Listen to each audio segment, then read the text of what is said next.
2016년 3월에 우리나라 이세돌 바둑 구단과 미국 구글사에서 만든 알파고라고 하는 AI 프로그램 간에 그 바둑 대결이 있었습니다. 총 5번을 대국을 했죠. 그래서 그 결과가 어떻게 나왔냐면 우리는 이세돌 그 인간인 이세돌 구단이 한국에서 그 세계에서 바둑을 제일 잘 둔다고 하는 그 사람 중에 한 사람이 4패 1승을 했습니다. 3번을 내리치고 그리고 4번째 판에 참 겨우 이기고 그리고 마지막 5판을 졌어요. 그래서 이게 참 많은 사람들에게 충격이었습니다. 이제는 인간이 이 바둑에서조차도 AI 인공지능에게 이길 수 없구나. 이 바둑만큼은 사람이 더 뛰어날 줄 알았는데 이렇게 뭐 말도 못하게 지게 된 것이에요. 그때 이세돌 구단이 되게 유명한 말을 했습니다. 많은 사람들이 낙심하고 인간이 이제 이 AI에게 진 것이 아니냐 그러니까 이분이 뭐라고 얘기를 했냐면 인간이 진 게 아니라 인류가 진 게 아니라 이세돌이라는 한 인간이 AI에게 진 것뿐입니다 라고 이야기를 했어요. 근데 아무튼 이 바둑 AI와의 알파고와의 이제 이 바둑 대결을 통해서 사람들이 질문거리가 생겼는데 뭐가 질문이 생겼냐면 과연 인간이 이제 앞으로 우리가 인공지능 세상 AI가 더 발달된 그런 세상 그래서 이제 이제 나중에 인간과 같은 그런 사이보그 로봇들도 만들어지게 될 거고 그래서 그 인간이 하는 모든 것들을 다 이런 인공지능이 AI가 다 대신하게 될 텐데 그때가 되면 과연 인간이 이 AI와 비교해서 과연 우리가 비교해서 우월할 수 있는 부분이 있는가 인간이 과연 더 뛰어나고 잘할 수 있는 것이 과연 뭐가 있을 수 있는 것인가 하는 고민이 일어나게 된 거예요. 여러분 그러면서 그 고민 중에 사람들이요 그 세상 이 세계의 그 유수한 철학자들이 답한 그 고민의 답이 뭐냐면 해답이 이거 있어요. 과연 인간이 인간을 인간답게 하는 게 뭔가 라는 걸 하나 발견한 게 있는데 그게 뭐냐면 우리는 실패한다라는 거를 나는 무지하다라는 것을 직관적으로 깨닫는다라는 거였습니다. 한번 제가 이 수학 문제를 하나 보여드릴게요. 자, 이 수학 문제가 나왔습니다. 읽지는 않을게요. 저 답을 아시는 분. 잘 보이세요? 잘 안 보이세요? 이게 2016년도 수학능력시험 그 대학 수학능력시험 중에서 수리 영역 제일 어려웠던 수학 문제였대요. 학생들이 그러니까 제일 시험 그때 16년도 대입 수학능력시험에서 그 가장 어려웠던 난이도가 제일 어려웠던 문제였다라는 거예요. 그러니까 거의 대부분 학생들이 다 틀린 문제였다라는 거예요.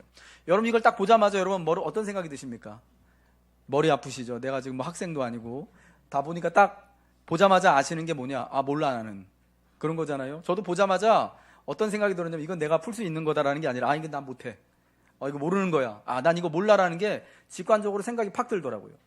AI와 비교해서 인간이 우월할 수 있는 영역, 인간을 인간답게 하는 게 뭐냐? 모른다라는 거예요.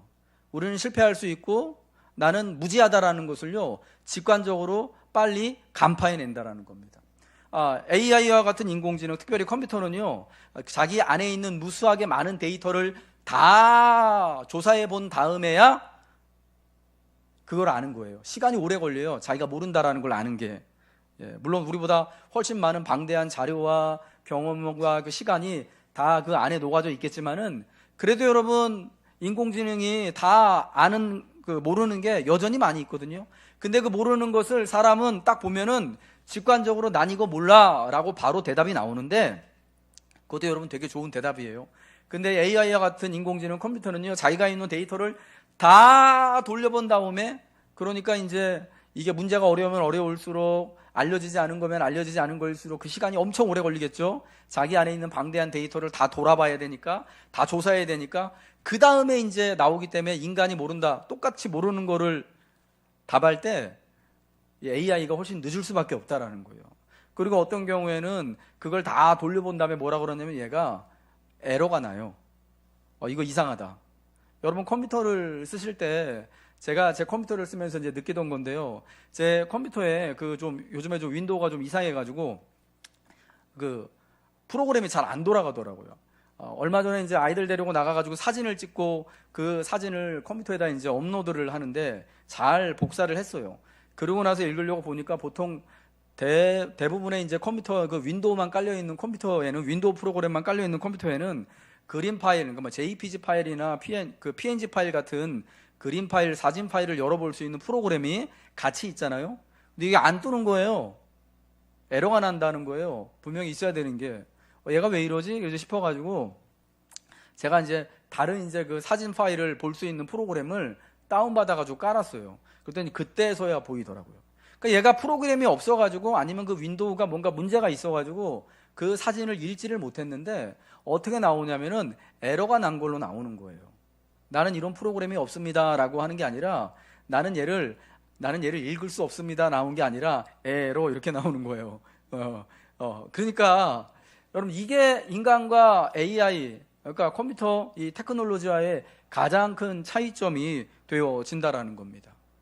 여러분 그러니까 역으로 우리가 이거를 참 좀 더 좀 곱씹어 볼 필요가 있는데요. 인간을 인간답게 하는 것 여전히 여러분 AI와 비교해서 인간이 지식도 훨씬 모자라고 그리고 또 AI를 갖춘 그런 사이보그가 이제 또 나올 텐데 그런 이제 뭐 사이보그화된 존재들에 비하면은 이제 우리가 육체적인 능력도 현저히 떨어질 텐데 그럼에도 불구하고 인간을 인간답게 하고 그들을 그 모든 것들을 뛰어넘어서 인간이 인간으로서 살아갈 수 있게 하는 건 뭐냐? 나는 모른다라는 통찰. 나는 실패할 수 있다라는 것, 나는 여전히 무지하다라는 이 직관이 우리를 인간답게 하고 여러분 이제 AI가 지배하고 AI가 대세인 세상에서도 인간이 살아갈 수 있는 동력이 되고 힘이 된다라는 사실이에요. 오늘 우리가 로마서 2장 17절부터 29절 말씀을 봤습니다. 사도 바울이 로마서 2장 17절 이하에서 말하고 있는 대상은요 바로 유대인들이에요. 유대인이라 불리는 내가 율법을 자랑하고 하나님을 자랑한다.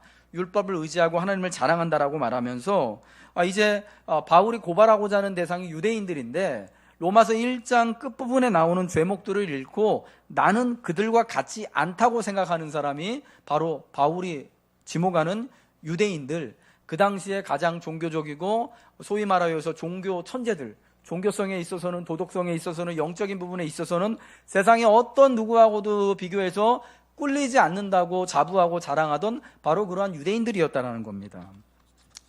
오늘 본문에는 그 당시에 유대인들이 그 당시에 종교적인 그런 유대인들이 자랑하는 6가지에 대해서 말하고 있습니다. 뭐냐면 유대인이라 불리는 것이고 내가 유대인이라는 것, 그리고 율법을 의지한다라는 것, 하나님을 자랑한다라는 것, 하나님의 뜻을 알고 있고 지극히 선한 것을 나는 분간할 수 있다. 당신들은 하나님의 뜻을 몰라서 선한 것이 뭔지 악한 것이 뭔지 분간하지 못하지만 우리는 분간 가능하다. 그 다음에 우리는 매일같이 날마다 율법의 교훈을 받는다라는 것, 그리고 마지막 6번째로 우리는 교사 노릇할 수 있다. 그래서 맹인의 인도자가 될 수 있고 교사가 될 수 있고 어린아이의 선생이 될 수 있다. 왜? 우리는 율법을 의지하고 하나님을 자랑하고 지극히 선한 하나님의 율법으로 말미암아서 무엇이 선하고 악한지를 분간할 수 있는 그런 지식이 있기 때문에 이게 우리의 자랑거리다 라고 했다라는 것입니다. 근데 여러분 여기서 하나 이제 우리가 꼬집어야 될 것은 바울 사도가 꼬집는 거는 뭐냐면 여기서 율법을 의지하고 하나님을 자랑한다고 해서 자랑한다라는 것이요, 하나님을 여러분이 생각하는 개념으로 여러분 하나님이 자랑스러우시죠? 그때 자랑스러울 때 자랑스럽다는 건 어떤 거냐면은 하나님이 거룩하시기 때문에 내가 그 앞에서 감사하며 경배하며 내가 예배한다 뭐 이런 뜻이 있는 거예요. 여러분 그렇잖아요. 근데 여기서 말하는 자랑거리는 자랑스러워하다라는 자랑스러워하는 건 그런 게 아니고 내가 인생을 살면서 세상 사람들이 그러하듯이 내 삶에 대해서 자랑하는 여러 가지 자랑거리 중에 하나로 삼는다라는 거예요. 마치 요즘 사람들이 자기 집안을 자랑하고 외모를 자랑하고 학벌을 자랑하고 재력을 자랑하고 자동차를 자랑하고 집을 자랑하고 어제 산 가방과 새로 산 옷을 자랑하고 어디 좋은 여행지를 휴가 때 갔다 온 걸 자랑하고 방송에 나오는 그 되게 유명한 그 맛집 갔다 왔다는 거 자랑하는 것처럼 그 무수한 자랑거리 중에 하나로 하나님과 율법을 자랑거리로 삼았다는 것을 지금 꼬집어서 말하는 거예요. 가장 종교적이고 가장 도덕적이고 의롭게 보이는 이 사람들이요, 하나님으로 말미암아서 종교적인 사람이 되고 의로운 사람이 되어주고 도덕적인 사람이 되어주고 처음 그렇게 되어져야 되는데 오히려 하나님이 자기의 자랑거리가 되어서 하나님으로 말미암아서 자기의 의가 드러나고 자기의 도덕성이 부각되고 자기가 다른 이웃과 비교해서 도덕적으로 신앙적으로 비교 우위에 있는, 그래서 자기만이 드러나는 여러분 이런 상태가 되어 버렸다라는 것을 말하는 것입니다. 여러분, 우리는요, 이 당시에 이제 유대인들이 그랬던 것처럼 인생의 수많은 자랑거리, 여러분 삶의 무수한 자랑거리 중에 하나와 같이 하나님을 그렇게 자랑거리로 삼을 수 있는 그런 위험에 있다라는 것을 알아야 돼요. 왜냐하면 우리가 그 당시 유대인들처럼 하나님을 알고 하나님과 가까이 하고 하나님의 법을 특별히 잘 알고 있다고 또 생각하고 있기 때문이다라는 거죠.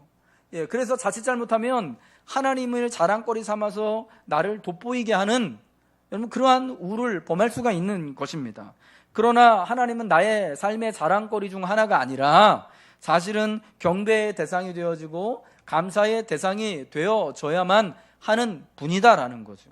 그래서 여기서 율법을 의지하고 하나님을 내가 자랑한다라고 했을 때 이 뉘앙스는요 굉장히 부정적이다라는 것을 알아야 되는 거예요. 여러분, 하나님은 결단코 인생의 자랑거리가 아닙니다. 예, 나의 삶을 남에게 남보다 나를 돋보이게 하는 그런 자랑거리가 아니다라는 거예요. 내 학력이나 내가 입은 옷을 통하여서 내 외적인 부분을 부각시키는 것처럼 내가 오늘날 어떤 내 하나님을 믿고 어떤 정말 좋은 교회에 나가기 때문에 나 스스로를 이렇게 정말 예쁜 포장지로 감싸서 이렇게 자랑할 수 있는 여러분 그런 존재가 아님을 오직 우리의 경배의 대상이고 감사의 대상이 바로 하나님이심을 여러분 꼭 기억하시기 바랍니다.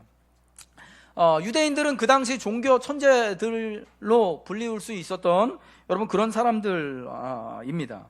이 다른 사람들과 비교하여서, 그러니까 다른 이방인들과 비교하여서 이렇게 6가지로 특별히 자랑스러워할 수 있는 것들이 그들에게 있었어요. 특별히 이거를 2가지로 간단하게 나눠서 율법과 하나님이라고 말할 수 있는데 이 2가지를 통하여서 세상의 다른 이방인들과 자기들을 굉장히 구별하는 구변지어 사는 사람들이었다는 거예요. 율법과 하나님이 있기 때문에 우리는 다른 사람을 가르칠 수 있고 우리는 다른 사람들도 더욱더 도덕적일 수 있고 그래서 맹인의 길을 인도하는 선생도 될 수 있고 어리석은 자를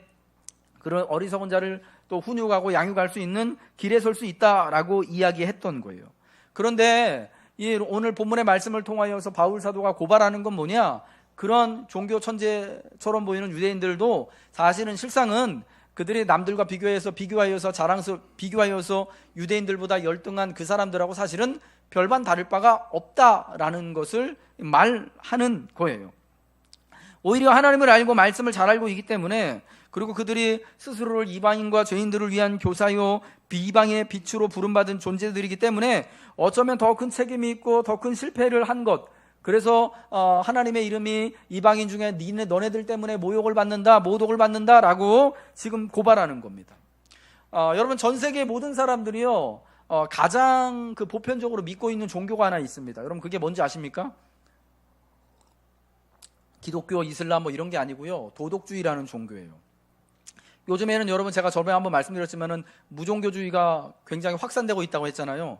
신 개념을 아예 믿지 않고 그냥 우리가 도덕적으로 선하게 살기만 하면은 그럼 구원받는다, 그러면은 된다, 오히려 신이 없기 때문에 우리가 더욱더 도덕적이고 자유로운 삶을 살 수 있다라는 이런 무종교주의, 도덕주의가 굉장히 유행하고 있다라고 말씀을 드렸잖아요.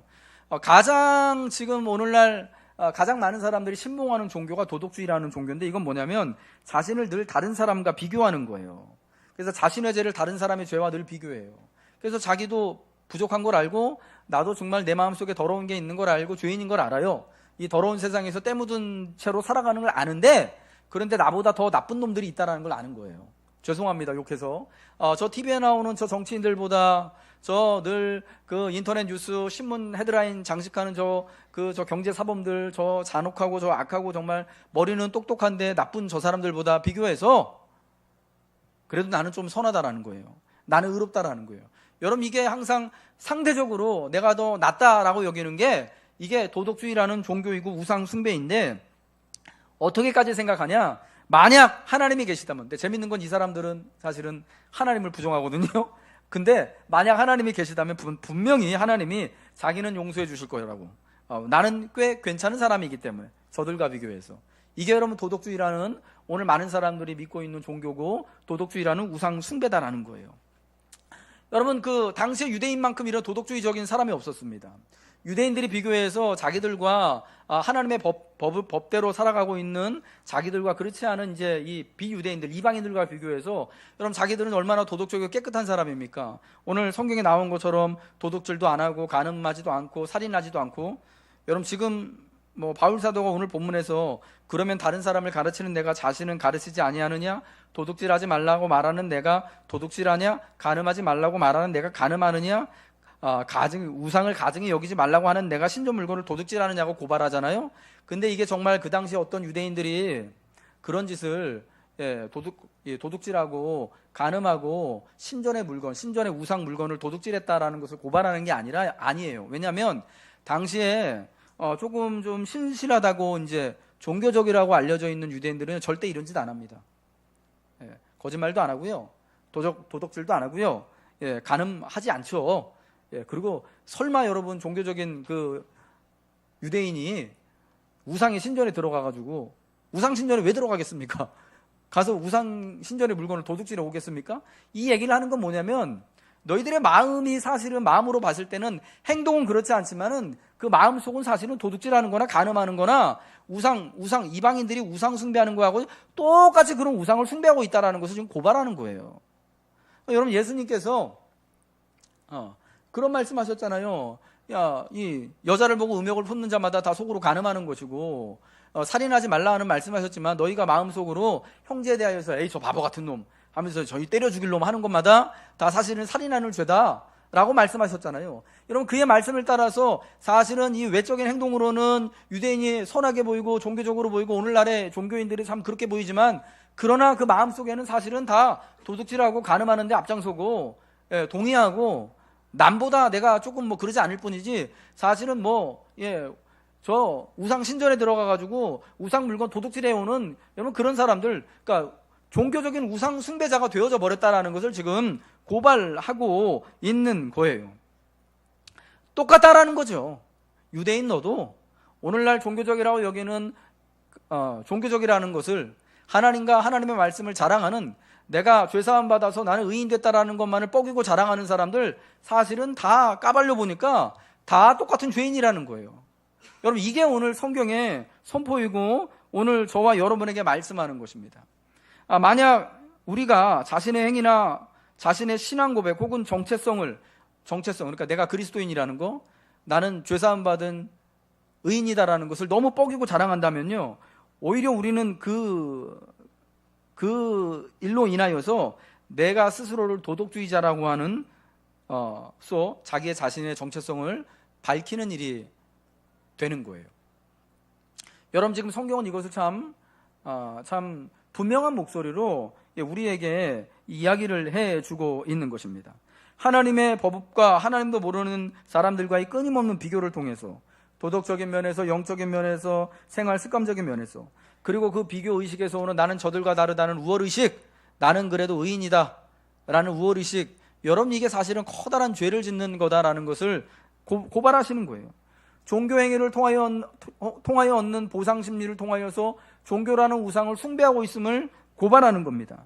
그래도 나는 유대인이라서 예배하고 있고, 그래도 나는 그리스도인이기 때문에 매 주일마다 예배하고, 그래도 가서 기도도 하고 헌금도 하니까 나는 예배 안 드리는 저 사람보다 낫고, 저 사람 나보다 헌금 좀 덜 하는 사람보다 내가 낫고, 나도 기도 얼마 안 하지만 나보다 기도 조금 덜 하는 사람보다 내가 낫고, 여러분 이게 사실은 다 종교적인 우상 숭배하고 있는 것이다라고 말하는 거예요. 왜?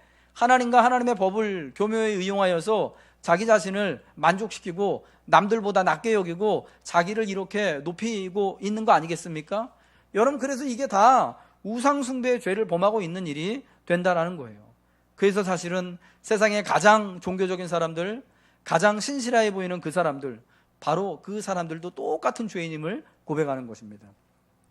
여러분, 만약 오늘날 우리 중에요, 옛날 그 바울 시대에, 예수님 시대의 유대인들만큼 그렇게 여러분 경건하게 도덕적으로 종교적으로 살만하다라고, 그들과 경쟁하여서 이길 만하다고, 자랑할 만하다고 말할 수 있는 사람이 있을까요? 저는 없을 것 같아요, 분명히. 그들만큼 기도하고, 그들만큼 금식하고, 그들만큼 열심히 성전에 대하여 충성하고, 그들만큼 열심히 성경 보고, 참 쉽지 않을 것 같아요. 근데 여러분, 그러한 사람들도 하나님의 법 아래 하나님의 말씀으로 꿰뚫어 보니까 다 똑같은 죄인이고 악한 자다라는 것이 드러난다라는 거예요. 오히려 그러한 유대인들 때문에, 그러한 오늘날의 종교적인 사람들 때문에 하나님의 이름이 하나님을 모르는 이방인 중에서 모독을 받게 되어지는 거예요. 사실은 율법을 자랑하지만 율법을 지키지 않기 때문에, 사실은 하나님을 자랑하지만 하나님을 올바로 경배하지 못하고 하나님을 자랑거리 삼아서 자기를 숭배하는 종교적인 우상 숭배에 빠져 있기 때문에 하나님이 이방 사람들 가운데 모독을 받는다라는 겁니다. 로마서 2장 24절의 말씀이죠. 같이 한번 읽겠습니다. 시작. 기록된 바와 같이 하나님의 이름이 너희 때문에 이방인 중에서 모독을 받는도다. 아멘. 여러분, 이 말씀이요, 바울 사도가 구약 예언서인 이사야 52장 5절과 에스겔 36장 20절 말씀에서 인용해서 온 거예요. 근데 구약의 이 이사야와 에스겔 선지자가 이 말씀, 하나님의 이름이 이방인 중에서 너희 때문에 모독받는다라고 말씀하신 이 말씀은 어떤 맥락에서 나온 거냐면, 주전 586년에 예루살렘이 함락되어지고 성전이 다 무너진 다음에, 여러분, 많은, 거의 대부분의 유대인들, 이스라엘 사람들이 바벨론 포로로 끌려가가지고 여기저기서 포로의 생활을 살잖아요. 여러분, 그 포로로 끌려간 이스라엘 백성들, 하나님의 백성들을 보고 이방인들이 조롱한 거예요. 모독한 거예요. 참, 하나님 믿는다고 그러더니 꼴 좋다 하면서. 그래서 너희 때문에, 포로로 사로잡혀간 이 유대인들 때문에, 그 나라가 망한 이 이스라엘 백성들 때문에 하나님의 이름이 그 포로로 사로잡혀간 그 땅에서, 이방의 땅에서 모독을 받게 되었다라는 거예요. 그런데 이것을 바울 사도는 어떻게 이제 로마서에서 인용을 하느냐? 너희가 하나님의 율법을 안다고 하지만은 율법을 똑같이 지키지 않기 때문에, 이방인들처럼.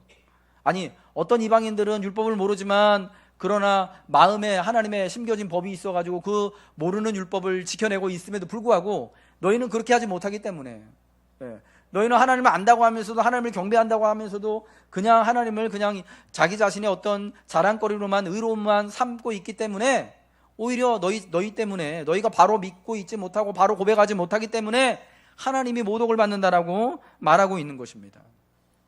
여러분, 이 사실에 대하여서 우리 스스로도 사실은 이 로마서의 말씀에 비추어서 우리 자신을 한번 봐야 돼요. 나 자신은 내가 그리스도인이라고, 그리스도 예수의 은혜로 말미암아 거듭난 의인이라고 평가하고 나 자신을 보면서도 과연 내가 믿는 바대로, 내가 들은 바대로 이 땅에서 특별히 살아가고 있는가? 그래서 나로 인하여서 하나님의 이름이 세상 가운데서 이렇게 정말 경배를 받고 있는가? 아니면은 모독을 받고 있는가? 오늘 우리가 교회가 성도들이요, 그러한 사실을 바로 직시하고 바로 보고, 우리가 인간답다라는 게 뭐라 그랬죠? 나의 실패를, 나의 무죄함을 바로 직관적으로 깨닫는 거라 그랬잖아요. 이거 여러분, 많은 시간이 걸리는 거 아니에요. 잠깐만 하나님의 말씀 앞에요, 잠깐만 눈을 감고 한 1분? 1분도 안 걸려요. 한 30초만 묵상하고 있으면요, 금세 깨닫는 겁니다. 골목식당이라는, 여러분 TV 프로그램 많이 보시잖아요. 거기 백종원 대표가요, 장사 안 되는 골목마다, 상권 죽은 데마다 찾아가가지고 그 장사 안 되는 그 가게 사장님들 만나고 솔루션을 제공해 주는 거잖아요. 이 가게는 이렇게 하십시오. 맛이 좀, 많은 사람들이 볼 때 좋아하는 입맛이 아니고 메뉴도 좀 줄여야 되고, 그리고 때로는 이제 장사하는 그런 마인드, 이런 것도 막 되게 자기가 그동안 이제 고생해서 얻었던 것들을 이렇게 다 같이 막 공유하고 알려주잖아요. 여러분 그거 다 보시죠? 아마 되게 많이들 보실 거예요. 재방송도 되게 많이 하니까요. 요즘 방송 틀면은 그 아저씨 나오더라고요. 그런데 처음에 그 식당 사장님들, 그 장사가 너무 잘 안 돼가지고 이렇게 방송국에 의뢰해가지고 이거 솔루션을 받는 그 사장님들이 이런 게 잘못됐습니다. 이거 고쳐야 됩니다. 이거 가격 내려야 됩니다. 메뉴 바꿔야 됩니다. 조리법 바꿔야 됩니다. 하고 객관적으로 사람들의 입맛이 어떤지 이야기하고 그러면은 이 사장님들이 어떻게 나오냐면 처음에요, 인정을 안 해요. 수긍하지 않아요. 고집해요. 그래도 내가 몇십 년 동안 이 장사해 왔는데 내게 맞습니다. 라고 해요. 에이, 그거는 백 대표님 생각이고 우리 동네 사람들은, 우리 단골들은 이걸 더 좋아해요. 라고 이야기합니다. 에이, 우리 거제도 사람들 입맛을 몰라서 그래요. 이렇게 얘기해요. 배 타고 나가서 보면은 도시락이 훨씬 더 맛있을 거예요. 이야기합니다. 근데 어때요? 그래서 나중에 이제 그 동네 사람들 우르르 데려와가지고 이제 같이 먹고 이제 평가하잖아요. 두 번 다시 한번 와서 이거 먹겠습니까? 하면은 아니요, 이쪽에 별표가 많이 붙어 있는 것을 보고 그제서야 현실을 직시하죠. 예. 제가 이 얘기를 왜 이야기를 드리냐면은요, 거기 그 프로그램에 나온 사장님들이요, 너무 장사가 안 돼요. 예, 그런데 정말 그 지푸라기라도 잡는 심정으로 백 대표 그 솔루션을 받는 거예요. 그런데 진짜 그 솔루션을 받고 좀 이게 장사의 마인드도 바꾸고 환경도 바꾸고 하려면 어떻게 해야 됩니까? 쓴소리지만 자기가 왜 실패했는지, 자기가 뭐가 잘못됐는지, 자기가 지금 뭘 잘못하고 있는지를 그대로 여러분 자기 단점을 받아들여야 되는 거 아니에요? 수긍해야 되잖아요. 그렇죠? 이건 성경은 아니니까 아멘이라고 못하겠고, 예. 그 다음에서야, 그 다음부터 이제 솔루션을 받아들여가지고 잘못된 건 고치고, 자기 이제 잘못된 마인드도 좀 이게 좀 바꾸고, 조리법도 바꾸고, 메뉴도 좀 줄여 나가면서 하면서, 그러면서 막 방송 탔으니까 막 여기저기서 사람도 오고, 이거 진짜 맛있어요, 막 이런 얘기도 듣게 되어주고, 그러면서 가게 이제 뭐 잘 배워져 가도록 하는 게 여러분 그 프로그램 아니냐고요. 영화 극한 직업이라는 그 영화 중에요, 이게 되게 요즘에 사람들이 많이 봤는 영화잖아요. 이런 대사가 나와요. 네가 소상공인을 잘 모르나 본데 우린 다 목숨 걸고 장사해. 예. 목숨 걸고 장사하고 누구나 자신의 하나뿐인 목숨을 내걸고 사실은 인생을 다 사는 거예요. 여러분, 인생을 건성건성 사는 사람이 있습니까?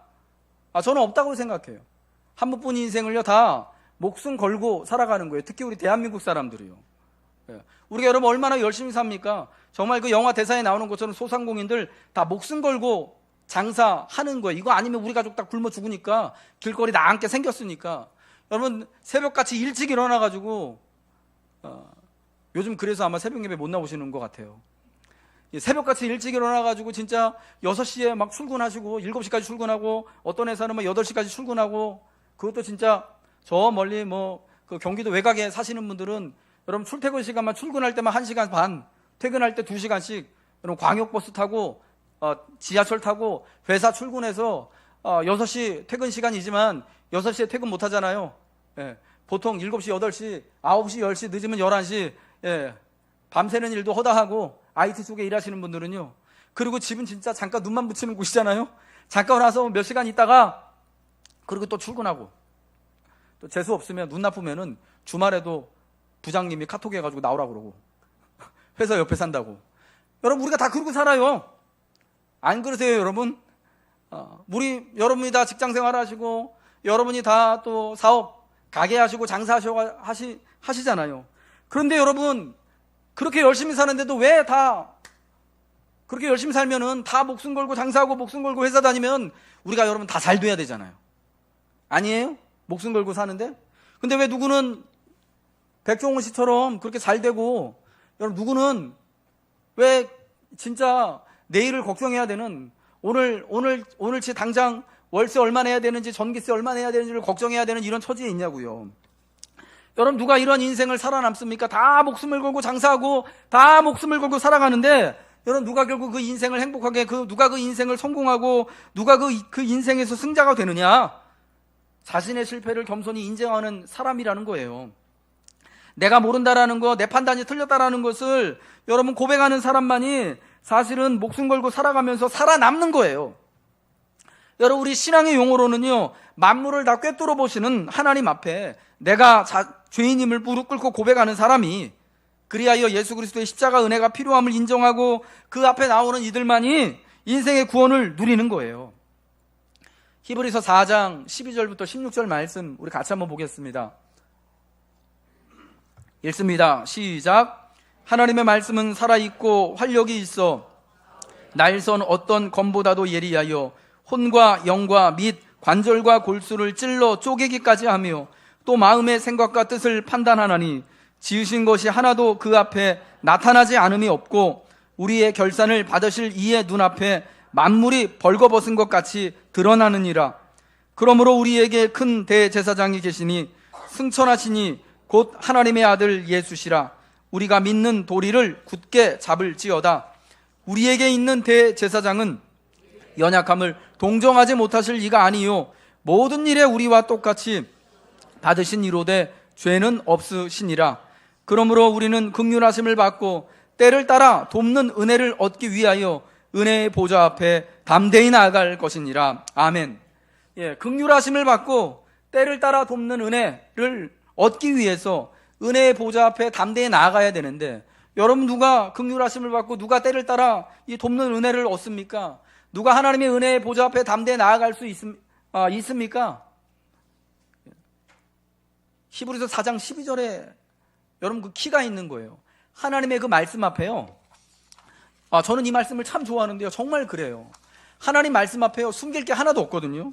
하나님의 이 살아있고 능력이 있는 말씀이 좌우의 날선 어떤 검보다 예리해서 우리의 혼과 영과 관절과 골수를 찔러 쪼개기까지 하여서 마음의 생각과 뜻을 판단하여서 지으신 것이 하나도 그 앞에 나타나지 않는 게 없고, 우리의 결산을 받으실 이의 눈앞에 만물이, 그러니까 우리 자신이요 벌거벗은 것까지 다 그 말씀 앞에 드러난다라는 거잖아요.